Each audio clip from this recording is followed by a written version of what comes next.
Suscríbete a nuestro canal TVC Play y activa las notificaciones.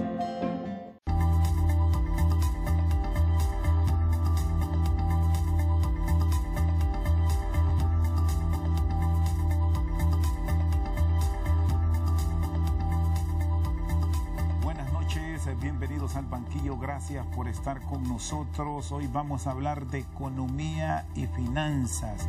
¿Cuál es la visión que tienen las mujeres de este mundo tan complejo y que muy poco conocemos de él? Pero hoy en este diálogo trataremos de dar un enfoque de país. Nos acompaña la expresidenta del Banco Central de Honduras, la licenciada María Elena Mondragón. Qué gusto saludarla. Feliz noche.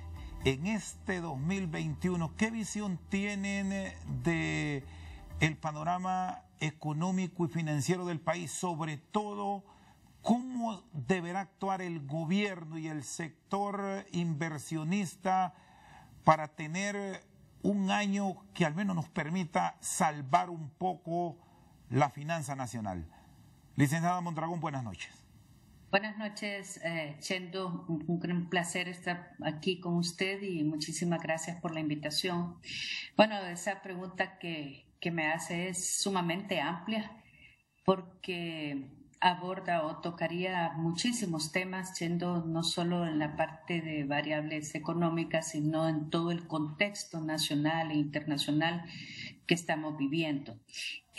Yo creo que definitivamente, a pesar de todos los esfuerzos que se hicieron en los años anteriores por mantener unos indicadores macroeconómicos relativamente estables, afortunadamente así estaban en el 2019, cuando nos toma por sorpresa a Honduras y al mundo entero este tema de la pandemia, lo que vino naturalmente a distorsionar las realidades de nuestros países y a darnos a todos unos retos sumamente grandes que requieren de la atención, de la seriedad, de la responsabilidad compartida de todos.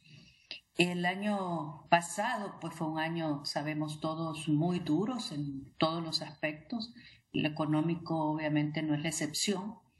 Desde que se comenzó con esta pandemia pues hubo ese confinamiento al inicio del año que duró algunas semanas, meses, y eso pues afectó la actividad económica del país. Así es que al cierre del año pasado el Banco Central está estimando una caída del Producto Interno Bruto de un 9.5%, lo cual es histórico. Va a tomar muchísimo tiempo, varios años, recuperar los niveles de producción que el país tenía en el 2019. Eso no se va a hacer en un año ni en un par de años, puede llevar 3 años o más, con esfuerzo y con mucho sacrificio, entrega y compromiso, como le decía. Estas cifras así, viéndolas muy fríamente, no dicen mucho. Es una caída del PIB de 9.5, pero realmente cuando uno se pone a pensar, siendo las implicaciones de esto en materia de empleo, el desempleo, pues todos sabemos, ha aumentado de una forma impresionante y todo eso se vio agravado pues por los eventos naturales que se dieron a finales del año, que lamentablemente pues vino a agudizar esta crisis. Entonces las implicaciones de esa caída en el PIB realmente se ven reflejadas en la población más vulnerable, porque hay un aumento en el desempleo, hay un aumento en los niveles de pobreza y naturalmente eso tiene un impacto directo en las finanzas públicas, pues porque la demanda de recursos para atender estas necesidades, primero pues los temas de salud, de apoyo a las empresas para su reactivación, recuperación y posteriormente para el tema de atención humanitaria, rehabilitación y todos los efectos que ocasionó las tormentas tropicales. Entonces, realmente cuando uno mira la perspectiva del país para este año, es dura, es incierta. No es que no tenga soluciones, pero amerita, como le decía yo, soluciones coordinadas, compartidas y que reflejen un compromiso de país como un todo, Chendo.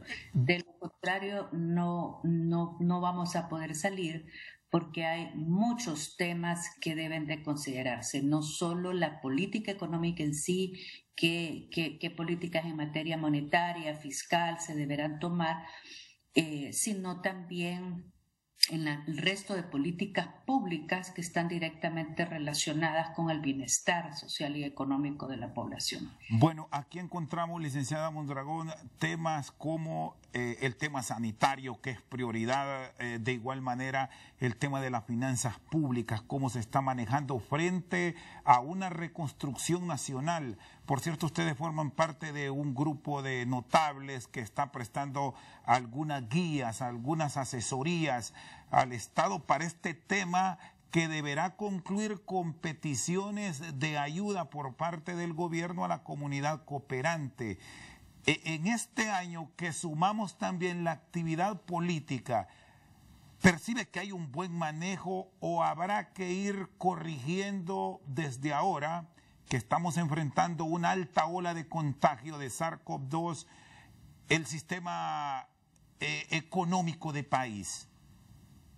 Bueno, usted ha mencionado todos esos puntos, son innumerables. Yo lo que le diría es que bueno, definitivamente hay ingredientes que están aumentando los niveles de incertidumbre en el país para poder mejorar la inversión, ¿verdad? Los niveles de inversión, y eso es natural. No solo está sucediendo en Honduras, sino en el mundo entero. Pero en Honduras en particular, el tema de que no sabemos la duración de esta pandemia, de cuándo realmente la población va a estar segura por tener un porcentaje vacunado, no se sabe qué niveles de confinamiento van a haber, si van a haber o no, todo eso genera incertidumbre. Por el otro lado, hay como le decía, una presión sobre el gasto público que es bien importante para atender las emergencias de la zona norte, especialmente por efecto de las tormentas tropicales. Todo eso también genera incertidumbre. Para el caso, las políticas, usted me mencionaba qué pensaba de las políticas. Este año el Banco Central inyectó más recursos para los programas de vivienda social y también para el programa de agrocrédito. Eso es bueno, creo que es algo que debe de aprovechar estos sectores, deben de aprovecharse porque están a una tasa de interés sumamente atractiva que no se había dado en el pasado. Sin embargo, creo que estas medidas por sí solas no resuelven el problema, tienen que ir acompañadas de otra serie de políticas públicas, ¿verdad? O acciones inmediatas en materia de rehabilitación y reconstrucción. Para el caso, por ejemplo, del sector agropecuario. El sector agropecuario definitivamente, porque todos los sectores productivos van a meritar un apoyo decidido. Pero el sector agropecuario, que es clave para la seguridad alimentaria del país, es clave para la generación de empleo, no debe limitarse a buscarle soluciones al acceso al financiamiento, que afortunadamente pues ya se han hallado alternativas, pero también tiene que estar acompañado con los programas de rehabilitación de las vías de acceso que fueron dañadas y luego reconstrucción permanente de las mismas posteriormente y además de eso, la rehabilitación de los suelos. Los suelos quedaron definitivamente muy dañados y hay acciones a seguir. Lo que usted mencionaba del grupo asesor, sí fuimos llamados por el gobierno, el presidente de la República y el ministro coordinador de gobierno a finales de noviembre del año pasado. Ya en diciembre pues hubo la invitación formal, por así decirlo, pero fue entre finales de noviembre y principios de diciembre.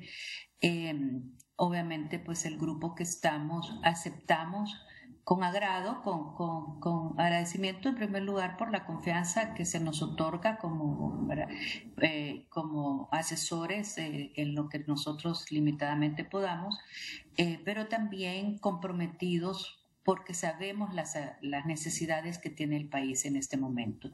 Y lo hicimos con gusto. Déjeme decirle, Chendo, que desde ese primer día hemos estado trabajando. No hemos parado de trabajar en eso, naturalmente de una manera totalmente independiente, lo cual aquí yo quisiera reconocer y agradecer que el respeto que se nos ha dado en cuanto a la autonomía y a la independencia que nosotros como grupo tenemos para reunirnos con los sectores que nosotros consideramos conveniente. Y de hecho así lo hemos hecho. ¿Qué tanto se ha avanzado en esto, licenciada Mondragón? ¿Ya hay propuestas claras? Escuchamos hace un tiempo atrás que la CEPAL habló que las pérdidas rondaban casi los 10.000 millones de lempiras con la destrucción que sufrió el aparato productivo y la infraestructura del país. Recordando el pasado, se acudió a los cooperantes cuando Mitch, pero el mundo no vivía la pandemia que hoy tenemos y respondió a las peticiones de un país dañado. Hoy, con el escenario que tenemos, ¿qué visualizan ustedes? Bueno, Chendo, en primer lugar creo que es importante su pregunta porque nos permite tal vez aclarar cómo se está llevando a cabo, digamos, este proceso, especialmente y por razones obvias, el grado de involucramiento que nosotros como grupo asesor vamos a tener. Sí quisiera aclarar que las opiniones que estoy dando en este programa obviamente son a título personal porque se me fue invitada de manera personal y no como vocero, por así decirlo, del grupo. Pero no me queda la menor duda que lo que diré es compartido totalmente por todos mis compañeros. Mire, cuando se nos llamó, se nos explicó pues que iban a haber varias fases, que son simultáneas en cuanto a que hay que trabajar de ellas en forma simultánea, pero que no son consecutivas en el tiempo. ¿Qué quiero decir con eso? No es que vamos a esperar que termine una para empezar la otra, sino que el gobierno, con los actores que ellos consideraban, iban a hacerse cargo de inmediato de lo que era la atención humanitaria para las personas que habían sido afectadas por las tormentas, la situación de los albergues, la limpieza de las zonas, rehabilitación, etcétera. Eso necesitaba una atención inmediata que pues el gobierno la coordinó definitivamente con apoyo de la sociedad, del sector privado y la comunidad cooperante, naturalmente. Además de esa asistencia humanitaria, y el proceso de rehabilitación, hay un proceso de reconstrucción. Porque rehabilitar es como rehabilitar realmente puede ser la palabra correcta, la vía de acceso, pero que puede ser una rehabilitación temporal, por así decirlo. Pero no necesariamente es la construcción de esa vía de acceso que va a ser permanente y que es necesaria en el país. Eso ya lleva una etapa posterior. Por otro lado, entonces nosotros lo que hicimos es que como el gobierno estaba trabajando directamente en el tema de asistencia humanitaria y la rehabilitación inmediata, además estaba trabajando y ha estado trabajando con el tema de la pandemia y del tema de salud, con la mesa multisectorial y con el grupo asesor en materia de salud. Ahí, nosotros no nos hemos involucrado en esas conversaciones, naturalmente, no solo como grupo asesor, sino que también como ciudadanos y como individuos estamos preocupados por la situación. Pero me imagino que más adelante podemos conversar sobre eso. Entonces, lo que le quiero hacer ver es que mientras tanto, la CEPAL estaba haciendo la evaluación que usted menciona. La CEPAL hizo una primera aproximación que fue la cantidad que usted menciona, pero ya una revisión de los datos. Y aquí hay que aclarar también que no fue la CEPAL únicamente, fue un equipo coordinado en la parte técnica por CEPAL y coordinado en la parte política por Naciones Unidas. Pero ahí participaron técnicos del BID, del Banco Mundial, del mismo gobierno. Entonces fue un trabajo de un equipo bastante grande.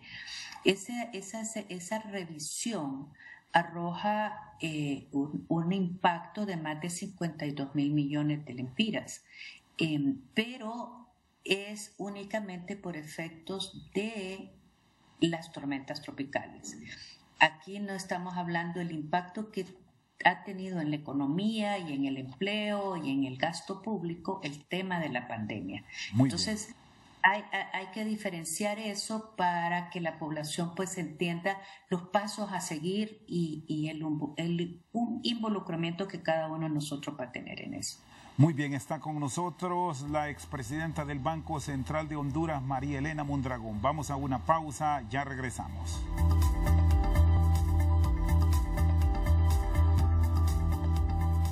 Seguimos al banquillo, está con nosotros la expresidenta del Banco Central de Honduras, María Elena Mondragón.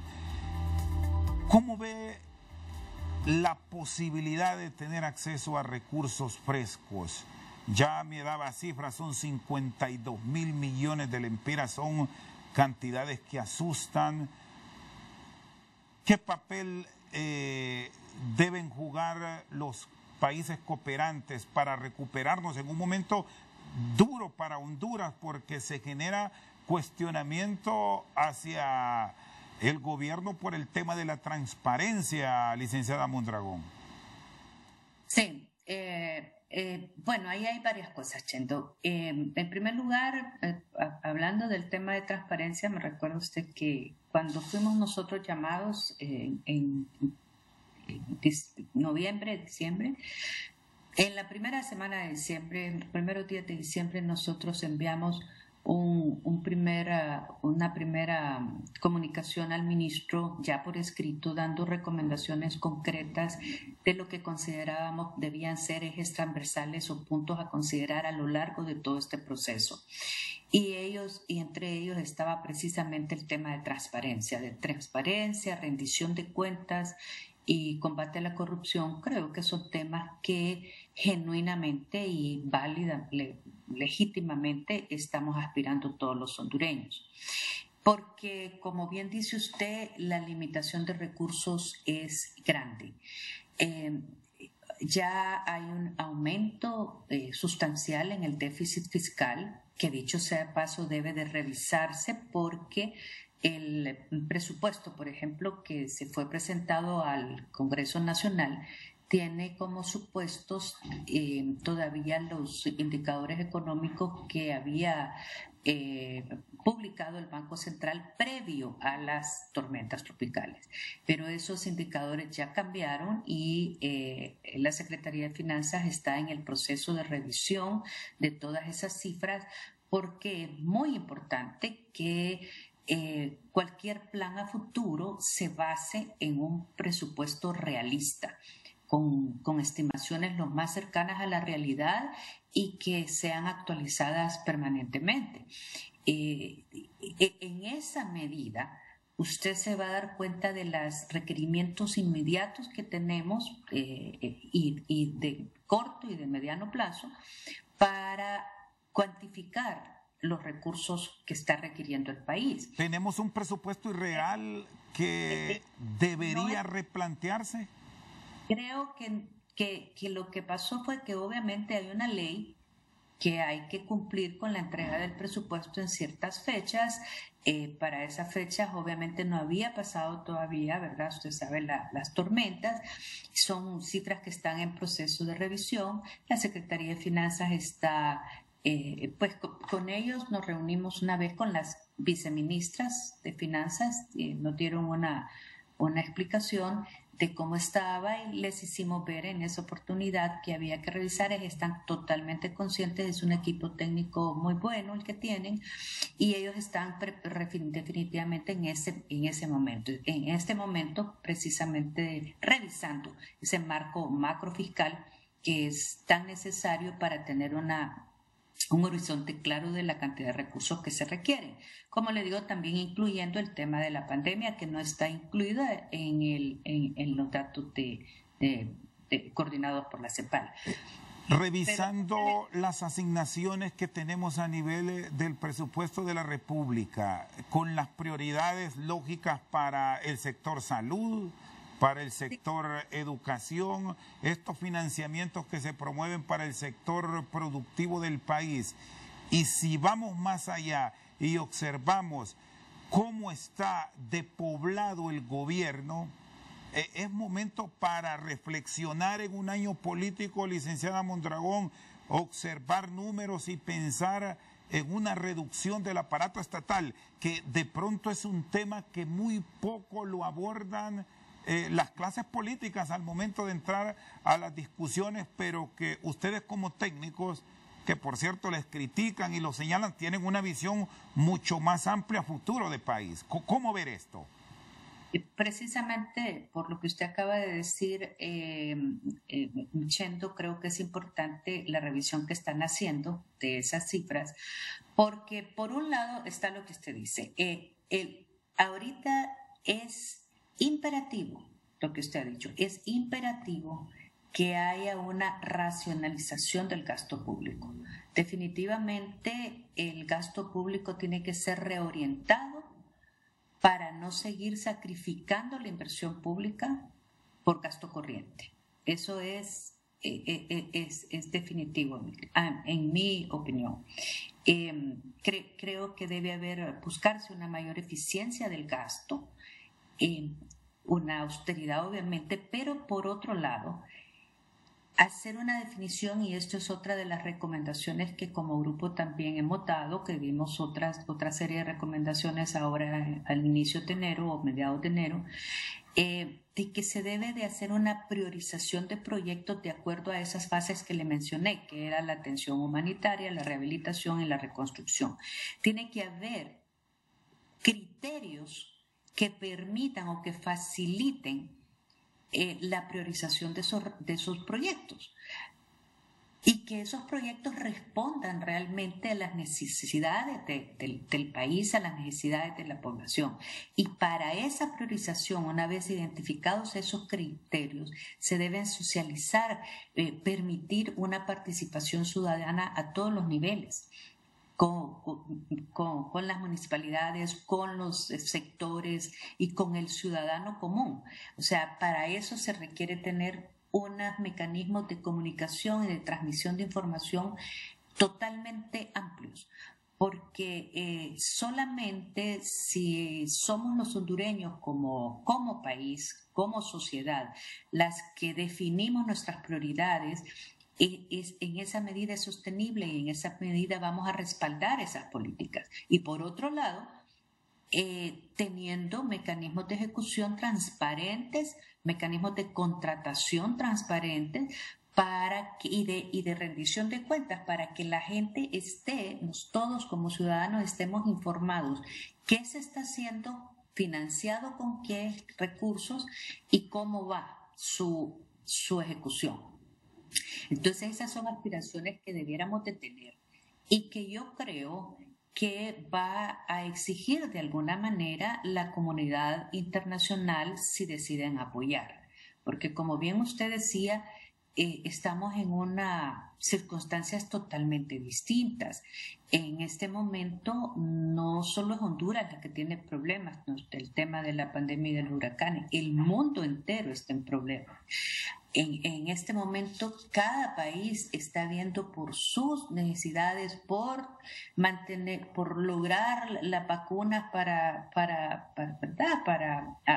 apoyar a su población, para cubrir todas esas necesidades que este mundo nos está exigiendo hoy en día, y naturalmente eso lo que está indicando es que la disponibilidad de recursos no está a la vuelta de la esquina, y si la hay, porque yo no dudo, Chento, que exista la voluntad. De hecho, nos la han expresado, porque nosotros nos hemos reunido con las multilaterales, con organismos multilaterales de crédito, con el BCE, BID, Banco Mundial, con Naciones Unidas. O sea, la voluntad de la comunidad internacional para cooperar está, pero naturalmente debe de haber un compromiso de país y ahí se incluye la parte que usted mencionó de que estamos encima con un proceso electoral. ¿Qué pasa? Por ejemplo, el acuerdo con el fondo termina en junio. Seguramente este gobierno no va a poder negociar un nuevo acuerdo. El Fondo Monetario, eso es mi impresión personal, que conste por favor, pero el Fondo Monetario creo yo va a querer negociar un nuevo acuerdo con las nuevas autoridades, porque todas estas acciones van a trascender este periodo de gobierno. Y estos son los temas, licenciado Mondragón, que muchas veces, lo estamos observando ahora en plena campaña, no se los oímos de una manera clara y contundente a los políticos en medio de estas dificultades de falta de credibilidad que están viendo en el país ellos mismos. Así es, entonces es correcto. Pues, por ejemplo, le daba el ejemplo de lo del fondo, pero también, pues en este momento el gobierno está haciendo todos sus esfuerzos y creo que ha avanzado muchísimo porque el gobierno ha estado reuniéndose también con los cooperantes y con expertos, pero y tienen previsto que esta reunión del grupo consultivo con las facilidades que está ofreciendo España se realice en el mes de abril. Sin embargo, como le repito, muchos de estos proyectos van a ser ejecutados, van a ser responsabilidad del próximo gobierno. Entonces, incluso a esa comunidad cooperante, independientemente del Fondo Monetario Internacional, pero a esa comunidad cooperante, ya sea para una donación futura o para préstamos, que es lo más seguro, porque yo creo que no debemos de estar aspirando o esperanzados a más donaciones. Entonces, esa comunidad internacional también va a exigir esa rendición de cuentas y ver en qué se va a utilizar esos recursos. Entonces tenemos un trabajo por delante enorme de aquí a abril, pero también el próximo gobierno involucrarse desde ahora, los candidatos pues a gobernar este país, los precandidatos para que pueden ocupar esas posiciones, para realmente que se vea que esto es un plan de país, porque no puede hacerse todo este esfuerzo para que se considere como un plan de gobierno o un plan de... Es que esto no es un plan de gobierno. Estamos en una situación en que debemos de ver alternativas de país como un todo. No, ya no podemos estar politizando estos temas que son esenciales para la vida actual y futura de los hondureños. Yo considero, siento que, bueno, el ministro coordinador nos mencionó en algún momento que sí van a socializar el avance de esto y las cosas que se están haciendo con los partidos políticos. Me imagino que estarán esperando, pues porque eso lo dijo hace como una o dos semanas, lo vi, incluso salió en los medios de comunicación. Eso es bueno porque creo que el involucramiento de ellos es sumamente importante, como dice usted, para ver realmente, nosotros como hondureños, para ver realmente qué está ofreciendo cada uno de ellos y si eso está acorde con la realidad que vive el país en este momento y con lo que el país necesita en este momento. Porque eso es una situación compleja, que tiene soluciones, pero es compleja y hay que abordarla con total seriedad y con compromiso de país. Muy bien, está con nosotros la expresidenta del Banco Central de Honduras, María Elena Mondragón. Vamos a una pausa y ya regresamos.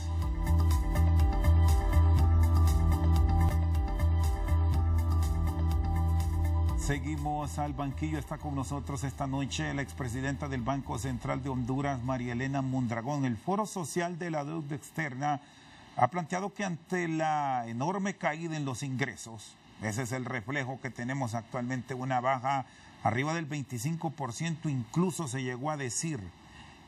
No queda otra más que buscar rutas para negociar la deuda externa, incluso de buscar préstamos hasta dentro del mismo Banco Central de Honduras. ¿Cómo observa todo esto? Bueno, la parte de la situación fiscal es una de las más delicadas y que va a requerir un manejo muy prudente, Chendo, porque como le mencionábamos antes, aparte de los esfuerzos que se hagan para reorientar el gasto público, ¿verdad? Y no seguir sacrificando la inversión. Aparte de eso, tenemos que estar conscientes que la reactivación económica, con todos estos elementos que nos están afectando, la pandemia y los efectos todavía del impacto de las tormentas, eso va a requerir de tiempo. O sea, la reactivación no va a ser inmediata y la velocidad de esa reactivación del aparato productivo del país va a depender de la duración de la pandemia, va a depender de incluso de los recursos que se dispongan o que se logren obtener para hacer esos esfuerzos de reconstrucción y de rehabilitación que se están ameritando y que el mismo sector productivo lo requiere. ¿Por qué menciono esto? Porque eso va a influir en los ingresos tributarios de este año y a futuro. Entonces, en la medida que usted tenga una presión del gasto y que no tenga una recuperación de los ingresos tributarios, en esa medida hay una brecha de financiamiento público que habrá que llenar, ya sea con deuda pública interna o con deuda pública externa, como dicen. Ahora, el endeudamiento externo hay que verlo, hay que tener cuidado de la capacidad de endeudamiento del país, porque a veces solo mencionan los datos de deuda PIB, deuda en relación al PIB, pero el factor más importante que hay que tomar en cuenta, a mi juicio, es la capacidad de pago que tiene el país, porque ahí viene un tema de credibilidad, como usted bien lo decía, que ese es otro tema adicional a lo que estamos hablando. Esa comunidad cooperante y esa credibilidad para poder acceder a esos préstamos, va a haber todos esos aspectos. Normalmente las calificadoras de riesgo vienen en el primer cuatrimestre del año.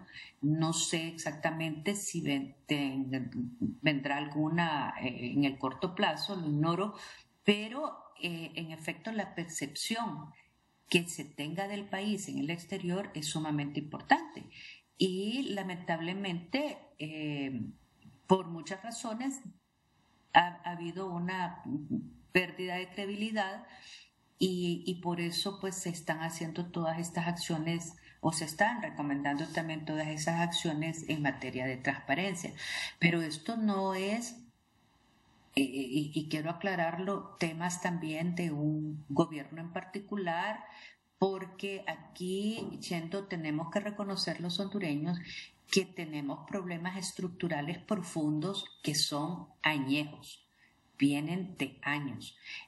Las deficiencias en el sistema educativo y en el sistema de salud en el país son evidentes, lamentables, y como hondureños no hemos hecho lo suficiente y seguimos sin hacer lo suficiente. Bueno, prácticamente estamos en el límite si observamos las cifras de lo que está ingresando frente a lo que está saliendo de las arcas del Estado en general, licenciada Mondragón. No, el límite no. No, lo que está ingresando es mucho menor que lo que está egresando.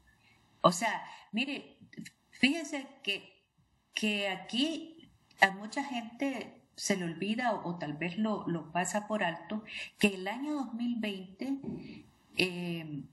pudo ser hasta cierto punto financiado, ¿verdad? Todo ese exceso de gasto y necesidades, porque hubo desembolsos de emergencia que se dieron.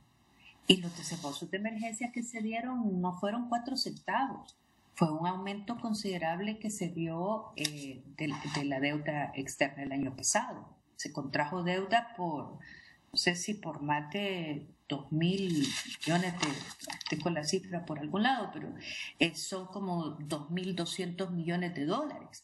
Y esa es una cantidad de dinero considerable. Eso pues también ahí influyó, bueno, por eso está también, dicho sea de paso, la apreciación de la moneda. ¿Qué pasó? Al no haber actividad económica, la demanda de divisas para importaciones que requerían esa actividad económica no se dio. ¿Verdad? Los precios del petróleo el año pasado bajaron. Entonces, la divisa para uso, para exportaciones, no fue menor, ¿verdad? Y encima, el flujo de divisas hacia el país, el ingreso de divisas fue mayor por esa cantidad importante de desembolsos. Eso no se va a dar este año. Entonces, debemos de entender que en este año no necesariamente tenemos el financiamiento de todo eso. Precisamente por eso tenemos que tener claridad de los proyectos a ejecutarse, que sean prioritarios y socializados y avalados por la ciudadanía en general. Cuando digo avalados es porque haya habido una participación ciudadana en su escogencia en base a esos criterios de elegibilidad y por otro lado ver cuál es la capacidad de los recursos que tenemos, porque de nada sirve que usted se haga una lista de proyectos y haga un plan sumamente ambicioso si no es viable económicamente. ¿Qué cuidado tener en este escenario que hoy usted nos pone al descubierto de cómo estarán actuando los acreedores con Honduras frente a lo que vivimos aquí internamente con instituciones como la propia CESAL, que tendrá que hacer millonarias inversiones para mantener activo el sistema sanitario público, la Empresa Nacional de Energía Eléctrica operando en rojo históricamente, una empresa de telecomunicaciones quebrada? Y así podemos ir encontrando muchas otras instituciones que deben reaccionar. El sistema de salud tiene una infraestructura escolar en calamidad, licenciada Mondragón. Sí, es correcto. Lo que usted ha dicho es correcto y como le digo, lamentablemente son temas añejos, viejos, que están de años, de décadas y que no hemos superado y que obviamente se han agudizado con estos eventos que pasaron en el 2020. Y eso es lo que debe de llamarnos, Chendo, a la reflexión a todos, porque yo creo que ya es momento de verdaderamente hacer algo. Mire, la población mayoritaria de Honduras son jóvenes, son niños y jóvenes, y el futuro de este país está en manos de esos niños y jóvenes. Y si nosotros no estamos haciendo nada para que estos niños tengan salud y tengan educación, toda la sociedad, toda la población, pues, pero hablando del futuro de esta niñez y de esta juventud en Honduras, ¿qué esperanzas de cambios importantes podemos visualizar si no podemos aspirar a aumentar la productividad de este país, a tener una tecnología que esté acorde con la realidad actual? Mire, esta pandemia vino a trastornar el mundo. Vino a exigirnos un reacomodamiento de todo.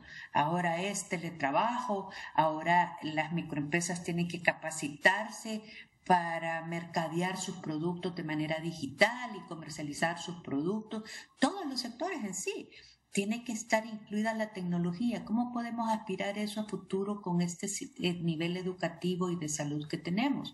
Entonces, como bien apunta usted, no es justo que se estén destinando recursos a otras cosas que no dan beneficio a la población y se descuiden estas que son importantísimas. Y como le digo, repito, no estoy hablando de temas que obedecen a un periodo de gobierno en particular. Esto lo digo para aclarar porque no vaya a hacer susceptibilidades de nadie, sino para llamar la atención de que como hondureños debemos de poner atención a estas cosas, especialmente la clase política que en este momento va a estar en una contienda electoral. Creo que yo por lo menos espero y aspiro que voy a escuchar propuestas serias en todos esos sentidos, que le den una esperanza pues a que salgamos adelante en una década. Lo que pasa es que aquí, Chendo, en los temas de salud y educación, como para que usted mire un cambio, se requieren reformas y voluntad política que se van a ver hasta dentro de una década. Por ejemplo, cualquier reforma del sistema educativo del país que usted haga, una reforma profunda y que lleve a cabo, los efectos de eso los va a ver en una generación, pues una década, póngale. Pero como no son efectos inmediatos, no requiere tanta atención de los políticos, porque ¿me entiende? Porque el político tiende a vender esperanzas en el corto plazo, de votos y de esto, y después decir, sí, inauguré, ¿verdad? Y eso es la inauguración, cortó la cinta, pero cuando no van a tener ese corte de cinta, sino que está... Entonces, lamentablemente no le damos importancia a esos temas de largo plazo cuando son esenciales. A mí no me importa si el niño que hoy está en primer grado dentro de 10 años va a tener una educación superior basado en lo que yo hice hoy. Eso no me importa, hay que hacer lo correcto viendo al futuro para Honduras. Bien. Entonces creo que sí se amerita un momento, es un momento de reflexión para todos. Creo que es importante los diálogos que se están llevando a cabo, Chendo, yo creo que eso es sumamente importante. Y deben de continuar porque realmente pues la situación actual así lo demanda. Muy bien, está con nosotros la expresidenta del Banco Central de Honduras, María Elena Mondragón. Vamos a una pausa, ya regresamos. El niño que hoy está en primer grado, dentro de 10 años va a tener una educación superior basado en lo que yo hice hoy. Eso no me importa, hay que hacer lo correcto viendo al futuro para Honduras. Bien. Entonces creo que sí se amerita un momento, es un momento de reflexión para todos. Creo que es importante los diálogos que se están llevando a cabo, Chendo, yo creo que eso es sumamente importante. Y deben de continuar porque realmente pues la situación actual así lo demanda. Muy bien, está con nosotros la expresidenta del Banco Central de Honduras, María Elena Mondragón. Vamos a una pausa, ya regresamos.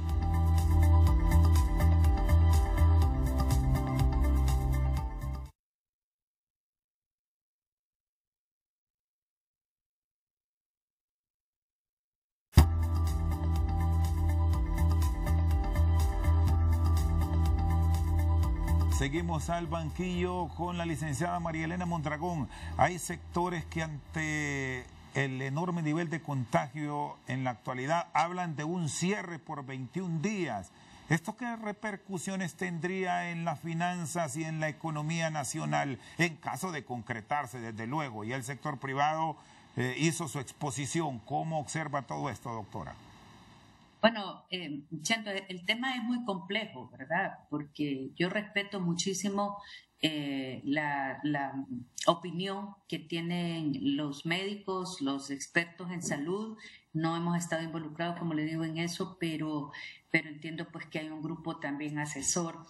Pero también, por otro lado, comprendo las necesidades que tiene la gente que se quedó sin un trabajo por efecto de los confinamientos y ahora que no tienen, que todavía tienen que rehabilitar su tierra para hacerla nuevamente productiva, etcétera. Ellos comen todos los días, tienen que comer, tienen que atender sus necesidades básicas que el gobierno no tiene la cantidad de recursos necesarios para poderla atender ellos. Entonces, es sumamente difícil. Yo creo que aquí lo que habría que resaltar, porque no da tiempo para más por el tiempo, Chento, es la responsabilidad compartida que tenemos todos en esto de afrontar la pandemia. Esto no es un tema exclusivo de Honduras. está pasando en todos lados. Y si no entendemos que hay que seguir las recomendaciones que nos dan los expertos en salud, de tomar las medidas de bioseguridad y de tener, porque hay también un confinamiento voluntario para las personas que sí lo pueden hacer, que pueden trabajar desde casa, etcétera. Pero las implicaciones en cuanto al aspecto social y económico de miles de familias en Honduras son grandes. Entonces creo que debe haber un equilibrio y tal vez un mejor control de ciertas medidas que tomen, pero no del todo el confinamiento total, ¿verdad? Sino que puede ser gradual, parcial, no sé. Yo por este momento y por los minutos que nos quedan, no podría darle como mayores opciones, sino que expresarle mi preocupación total y hacer un llamado a toda la población, a todos mis compatriotas, de que debemos de cuidarnos. Tenemos que entender que no vamos a tener la vacuna a la mano, por muchas razones. El mundo entero está demandando de la vacuna y la producción de vacunas no es suficiente para cubrir esa demanda. Así de sencillo. Sí, licenciada Mondragón, cierro con usted con otro tema que también será objeto de mucha discusión, porque siempre genera polémica. Cuando hablan de un fortalecimiento del sector productivo, de el apoyo con tasas de interés accesibles para todos los sectores, la participación que debe tener la banca, que usted conoce esta área, frente a las quejas de que no tiene acceso todo el mundo, porque hay muchos que están en rojo dentro de la central de riesgo crediticio. Ahí estamos todos, pero el que no pagó o se retrasó, lo marcaron con una cruz en rojo. Bueno, ahí hay dos cosas. La reducción de las tasas de interés se hizo a través de la vía de los fondos de garantía y de los programas de agrocrédito. Eso, como dije, debe de aprovecharse, pero debe estar acompañada de acciones de rehabilitación de la infraestructura y de la rehabilitación de suelos, porque de lo contrario la producción y la comercialización no se va a poder dar aunque tengan acceso a financiamiento. Por el lado del papel de la banca, creo que el sector financiero es un pilar importantísimo en cualquier economía y definitivamente pues hay normas prudenciales a seguir que no son al azar, sino que también hay que cuidar la solvencia y estabilidad del sistema financiero. Yo entiendo que las medidas que ha tomado la Comisión de Bancos y Seguros en torno a la central de riesgos se han ido revisando últimamente, pero naturalmente tienen que ser acorde o tomando en cuenta, como le digo, que la estabilidad del sistema financiero también es crucial y tenemos que siempre cuidar la solvencia, porque no queremos agregar un problema más a lo que ya se tiene el país. Entonces, yo creo que en este sentido, es de aprovechar las oportunidades que se dan ahora, dinamizar las tecnologías, mejorar los niveles de productividad a través de capacitaciones y hay muchos otros aspectos que, como le digo, están relacionados entre sí y requieren de la participación compartida de todos. Licenciada Mondragón, muy amable. Gracias por habernos acompañado. Ha sido un placer. Muchas gracias a usted. Buenas noches y cuídese. La expresidenta del Banco Central de Honduras, María Elena Mondragón, con nosotros esta noche al banquillo. Por su sintonía, muchas gracias.